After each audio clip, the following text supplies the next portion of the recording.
record. All right.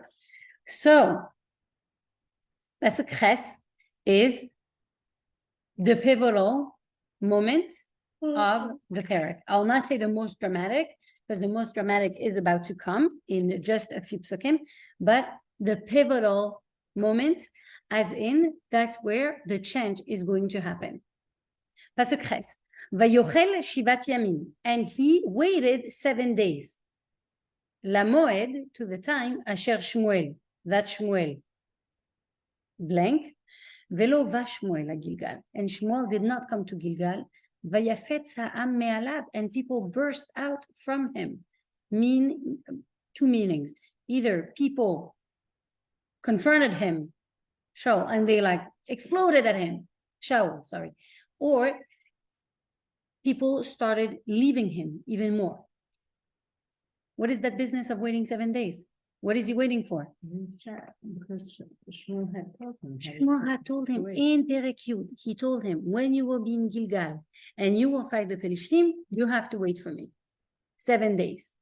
No more details. You have to wait for me and I will bring the korban. So this was really like before the first crowning. And now the time is coming. Shaul finds himself in Gilgal, facing a Pelishti army, and he needs to start a war. And he remembers Shmuel said to wait for 7 days. And he's waiting day 1, he's waiting day 2. And what are we waiting for? We're waiting for Shmuel. He's waiting day 3, he's waiting day 4. He has soldiers that left their families, that are anxious for the war. They want to fight. They're nervous that the Pelishtim are going to attack first. There's a lot of tension. They're waiting day 5. And Shaul keeps them off and says, no, we have to wait for Shmuel. We have to wait for Shmuel. They're waiting day 6. The tension is really rising. We're waiting day 7. Day 7 started already. And we're still waiting for Shmuel. And people are like, dude, the Pelishtim are right here. We see them. They can attack us any second. We got to start. And people started leaving Shaul even more. Shaul had already just 3,000 people. We'll see how many he's left with, because people are running away. They're like, we have no more patience. We're here because we like you, we support you, we believe in you, but you got to make that war. You can't just wait around. So people tremendously pressure Shaul. Pasuk Tet, how is Shaul going to respond? Vayomer Shaul, and Shaul said, Hagishu elai ha'olah ve'ashlamim. Bring to me the olah and the shlamim. Vaya'al ha'olah, and he brought the olah. Who was supposed to bring the olah? Shmuel. Because of the pressure of the people, Shaul gave in. Now, this is, if we pay attention, this is a recurring subject in the Torah, that we have people who are given a dateline. Miscounting. And there's no miscounting. He counted 7 days. There is a dateline. There is a finish line that is announced, and people don't reach to it. What do I refer to? The two most known ones would be Matan Torah, Chet Ha'egel. Most, like, you can't avoid thinking about it. Matan Torah, Bnei Israel had to wait 40 days, and they had that pressure of the Erev Rav. Where's Moshe? Where's Moshe? He's not coming. He's not your leader. That nagging and that pressure and that pressuring, that they said, okay, enough. We can't wait anymore. Maybe we need to do something else. Maybe that's not what Moshe meant. And they did the golden calf. Another sin, major sin, that is related to time. We mentioned it at the beginning of class. That Hashem said, you have to keep that mitzvah for that certain amount of time. It's a das. And because of a lack of patience, people didn't take the time to take the time and say, I'm going to wait. I don't know if you remember this, Billy, but on Pesach, I attended a lecture by mistake. By Hashgacha Pratis, I attended a lecture from a very notorious psychologist. Dr. Landa. Dr. Landa, excellent. And his entire speech was about whenever something stressful happens, just take the time to breathe and take a moment. I think it was called the mindfulness of breathing or something like that. So in the title, it sounds like, okay, breathing, we know. Just take the time to process things. Take the time before you react. And here we have those three sins that will completely interfere with the course of history that happened. Why? Because of a lack of patience. I have a brother. He married a girl that her parents are the most popular couple counselors in France. So at the Shabbos Brachas, the father spoke and he said, rule number one in a relationship is patience. And you went on to explain how it's so important to have patience, that all fights, they happen because people don't have the patience to just like think through what may have happened, what may have been the intentions, what could have happened, how am I going to word what I need to say, to really take the time. He said, and don't think that I'm just saying, oh, just you have to be patient. Patience is the origin of all sins. And here, Shaul lost the kingship. We'll see in the next pasuk. Shaul will lose his kingship for lack of patience. I'm so sad. It is very, very sad. This is one of the most enraging moments of Tanakh, because it feels so extremely unfair to Shaul. Shaul did one little mistake. And we tell him, oh, okay, that's it, you lost. Because he didn't wait for Shmuel. We'll see the reasons that he gives to Shmuel, they're all super valid reasons. Why did he bring the korban? 3 reasons. Number one, he waited 7 days. And he waited for most of the day. And he said, well, I waited for the 7th day. And I waited most of the day. Most of the day is like the whole day. Number 2, I am in immediate danger. There is the Pelishtim that are about to come. And what will happen is that if they attack me, I'm going to have to start the war. I can't just sit and have them attack me. That's not an option. If we are both sitting in front of each other, I'm not going to start until Shmuel comes, fine. But if they attack me first and Shmuel is not here, we understand that it makes 0 sense and we will wait. So he's saying, if they come and attack me, I will have to fight back. And if I start a war, if I start fighting in a war, I can't realistically expect Hashem to help me if I didn't bring a korban first. I have to elevate myself spiritually before I start the war. How holy of an attitude it is before going into war, to say I'm going to elevate myself spiritually before I go and take care of my enemies, because that's what's going to help me. He even had an internal debate. He said, I know that Shmuel asked me to listen to him and to wait for him. I know he told me that. On the other hand, so I will be punished if I don't listen to Shmuel. I will have consequences for it.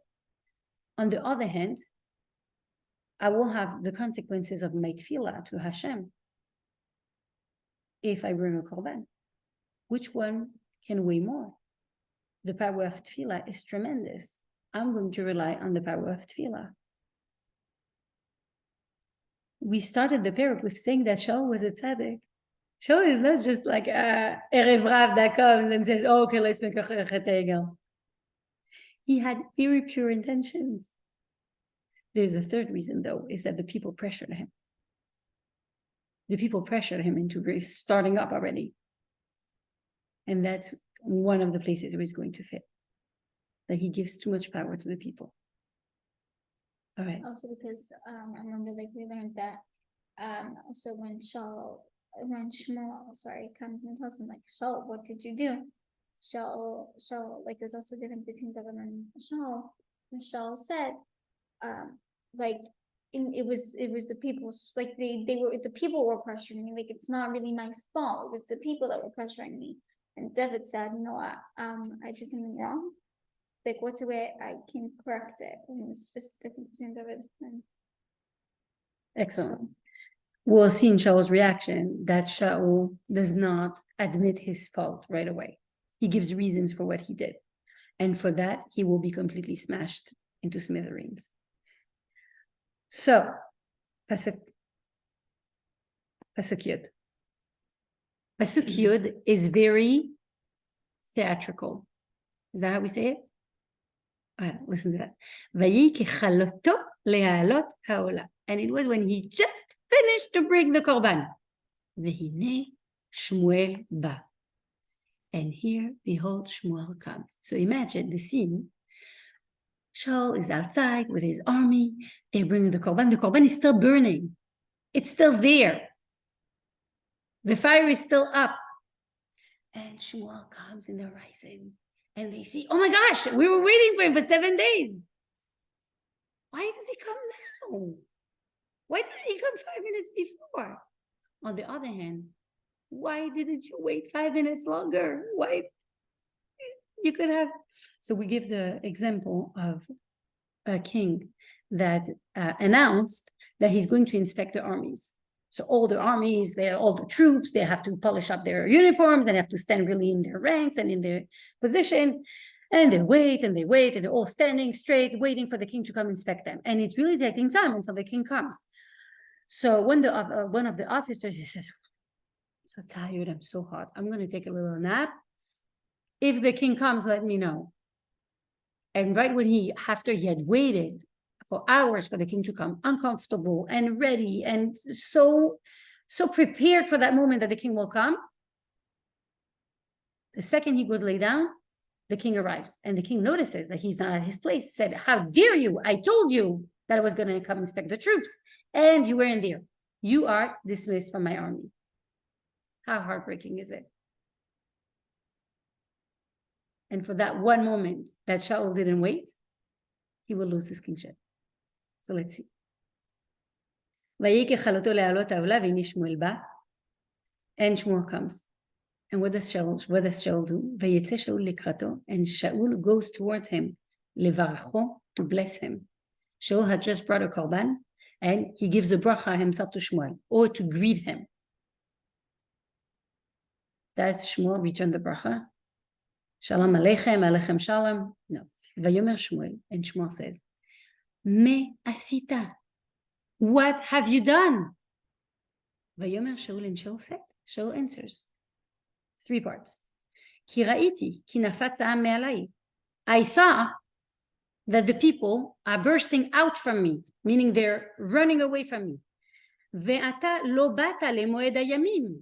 And number 2, you didn't come on the days, at the time of the days that you said you would come, on the 7th day. Upelishtim ne'esafim b'michmash. And the people, the Pelishtim, are gathering in Michmash, where I have my troops stationed. 3 reasons, Shmuel, all valid. Do you understand why I brought the korban before you came? 7 days. It was still the 7th day. He didn't wait until the end of the 7th day. So he waited for most of the 7th day, and there are opinions that say, Rov hayom kechol hayom. Most of the day is like the whole day. So he said, I waited most of the day. Shmuel still didn't come. I'll bring it. What was the purpose of waiting those days? Why is it such a big deal? Why? And there is a big debate because it sounds like something so minor. It's like such a detail. And I want to say, we have another person who is punished for a detail. And for a detail that does not matter. Moshe. Moshe is punished for hitting the rock instead of speaking to the rock. Like, come on. The miracle happened. Yes. My question is, why didn't he wait 7 days? Right. So why did he have to wait 7 days? Yeah. Because Shmuel told him, when you will be in Gilgal about to fight the Pelishtim, you have to wait for me 7 days. I'll bring the korban. Rule. Okay. Number 1. But like, why does it matter? If Shaul brings the korban, Shaul is also a tzaddik. He's also the leader of the Jewish people. Why can't he bring the korban? Why is it such a big deal if Shaul brings the korban and not Shmuel? So we could say, well, Shaul is Israel and Shmuel is a Levi. So Levi is allowed to bring a korban and not Shmuel. We brought a korban outside the Mishkan, so that does not apply because all Bnei Israel had the right to bring a korban outside of the Mishkan because the Mishkan was destroyed. So they would bring the korbanot on Bamot. Everybody was allowed to bring Aren't there the explanations of what the 7-day, represent. like what was the purpose of the Well, 7 okay. days? The purpose of the 7 days was so Shaul will have the opportunity to show that he realized completely wholeheartedly in the words of the Navi. That was the purpose. That show that the Jewish king relies on the Navi, on the words of the Navi for guidance. It was a test, basically. It was a test, 100% a test. It was a test to test. The purpose was to see, does the king rely on the words of the Navi for guidance or not? Or does he rely on his own decisions? Now we have in the history leaders that have relied on their own decisions and on their own understanding and their own reasoning. Usually in a very understated measure, meaning 99% of the time, if a ruler takes the decision based on his own rationale, it may lead to terrible consequences. In what sense? If you're not aware that there is a higher presence and a higher power than your own person, then you may justify just anything. And you always will, because anything is justifiable. You can find a way to justify whatever you decide. So here, the Jewish king has to have as a foundational rule that he's not the decision maker. The Navi is. The Navi has to give him approval for everything he does. So yes, he's the king, but the Navi gives him the guidance. And Shaul had to show that to the people, that he believes 100% in Shmuel. Now there is a pasuk in Sefer Devarim that talks about believing in the Nevi'im. You probably learned that in Chida. And what does it say? It says that a person who does not believe in the Navi and does the opposite of what the Navi says, he should be punished. Why? Because it means that he's rebelling against Hashem himself, because the Navi is a representative of Hashem. So here, what Shaul is showing is that, no, I believe you in theory, but when it comes down to Maaseh, well, things come up.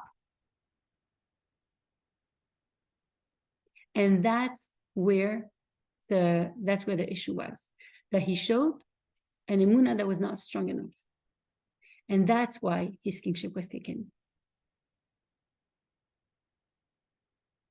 So when we say, oh, it was a lack of emunah, then it's a different story. It's not just, oh, who brought the korban or not. It was a lack of emunah.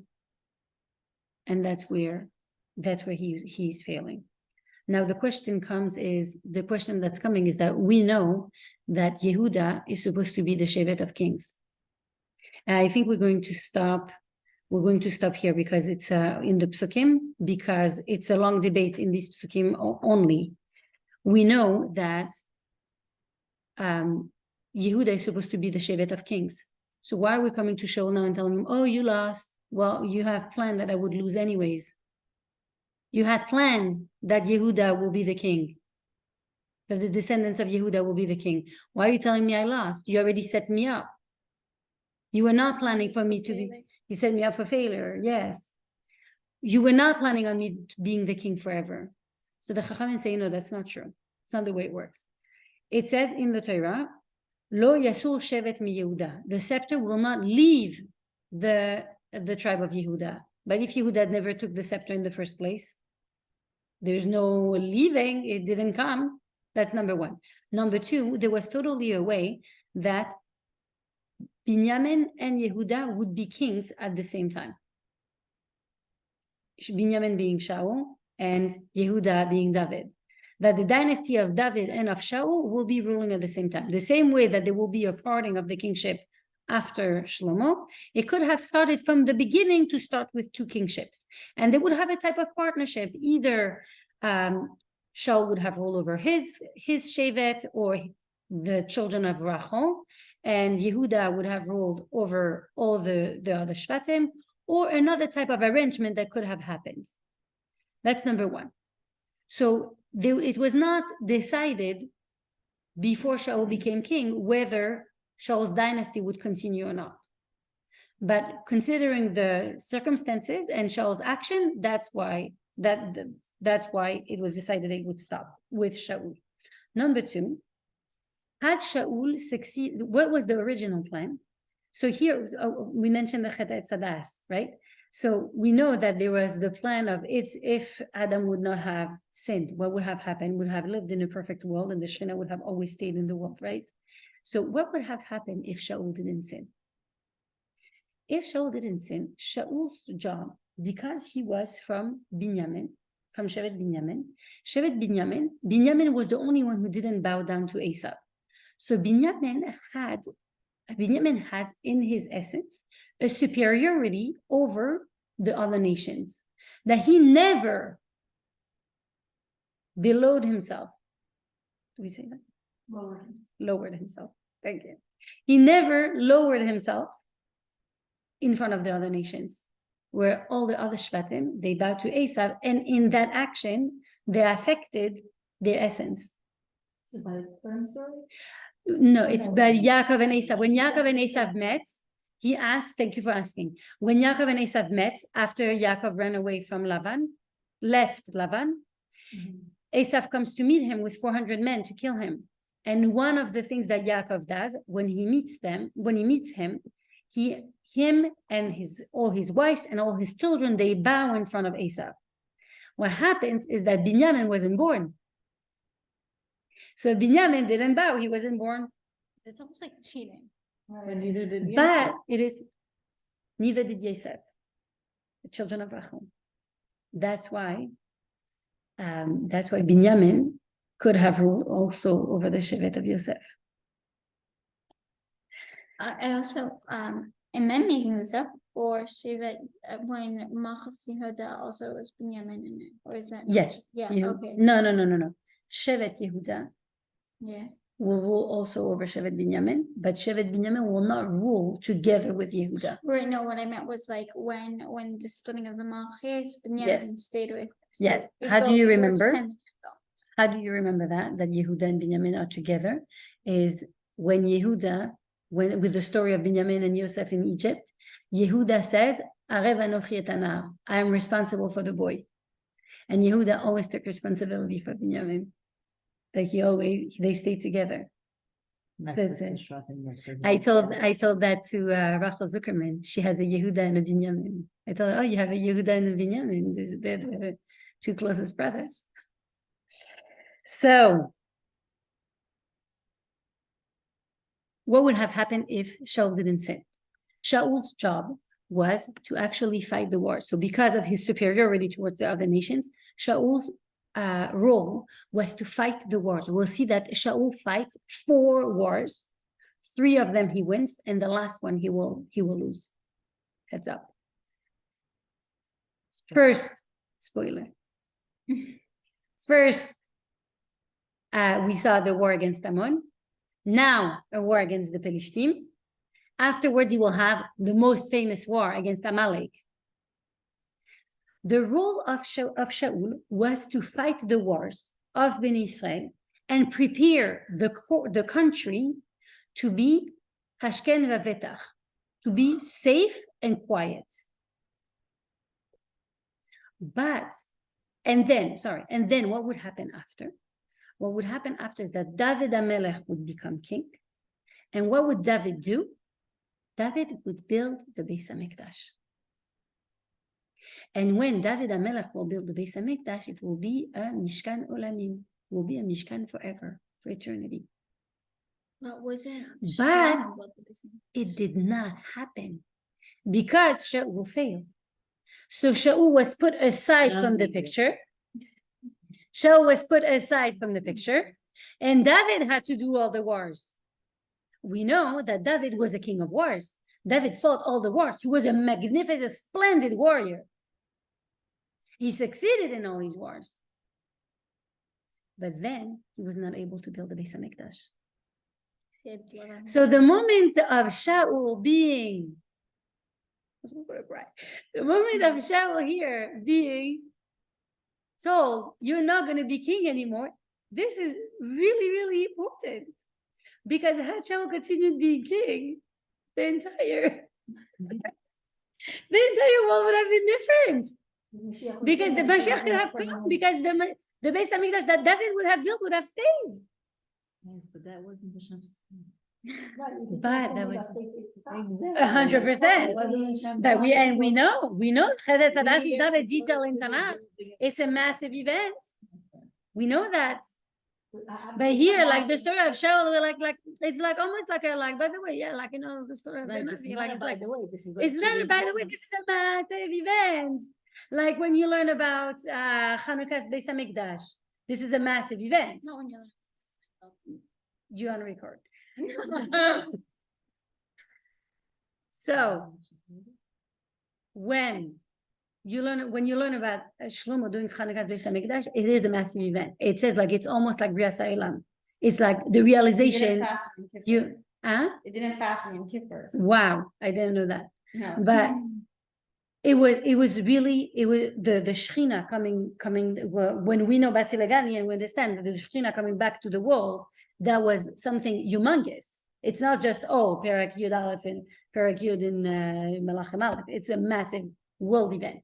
So here, what's happening? It's a complete change of course in what happens in our history, and it happens here. So it happens here, and it is announced here. It will be confirmed in Perek Tesvav after the story of Amalek. So here we have Shaul's first test that he did not stand. I want to say, and I will finish with that, is that in Sefer Shmuel base, we have a story that is almost similar. And what is the story? Is that David is king, and there's the Pelishtim that are coming to attack. David has just conquered Yerushalayim, and the Pelishtim heard that David conquered Yerushalayim, which was considered to be a fortress, that no one could attack it. And he attacked it, he succeeded, and the Pelishtim are saying, oh, 1 second, that David guy, he's a serious guy. We have to take care of him. We're going to attack him. And David asks Hashem, he says, should I attack back? What should I do? And Hashem gives a very strange message to David. He says, you should stay in the forest that is near Yerushalayim.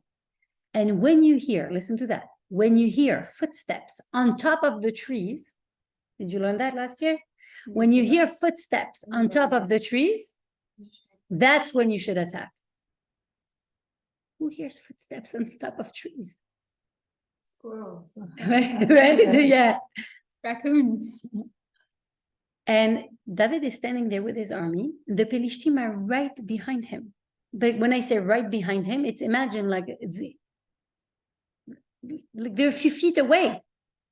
And his army tell him, David, they're right here. Let's attack them first because the attacker always has the advantage. He says, no, it's not the time. And then they hear the footsteps on top of the trees. What were these footsteps? The commentators say is the footsteps of the Malachim that are coming to do the work, fight for them. Wow. And David waited. David did wait until the right time. And you will love him even more when we meet him in person. And then he fights and he wins. So we see that they're both kings are tested with the same test. And Shaul didn't manage to succeed, and David did. So that's why David deserved to have the kingship that is everlasting. So with that, yes. If Shaul did not lose the kingship, you're saying David still would have become king. Yes. It's just that Shaul would have been able to complete the wars so that David would have just went straight to building the Beis Hamikdash. But it wasn't that the kingship wouldn't have gone elsewhere. Like meaning it was still going to be after Shaul, David becomes king. Yes. But it could have been, it could have been that, so no, it could have, right. So that's one opinion that says that it doesn't contradict, and it says that he wouldn't go to Yehuda, but most commentators say, no, but Yehuda was gonna come up at some point, but they would have a type of partnership. So it could have been that Binyamin would, so there are two opinions. One that says that Binyamin would have ruled over certain Shvatim and Yehuda would have ruled over different Shvatim at the same time, or that Yehuda would have been the main king and Binyamin would have been like the second in command. And actually, there is a conversation later on after David is anointed. Jonathan is the one who is supposed to have the most animosity against David because Jonathan is the heir. He's supposed to be king after his father. So whose place is David taking? Not Shaul's place. He's taking Jonathan's place. But Jonathan loves David like a brother. And they have a conversation. And Jonathan tells David, it's like very, very like emotional. And he says to David, I know that you will be king and you will be an amazing king and I will be your second in command. He's telling him, I'm giving you the kingship on a platter. I don't mind that you will be king instead of me. I will be your second in command because that was the plan. That there would be a partnership in the kingship, but there wasn't. Yeah, thank you. What I find very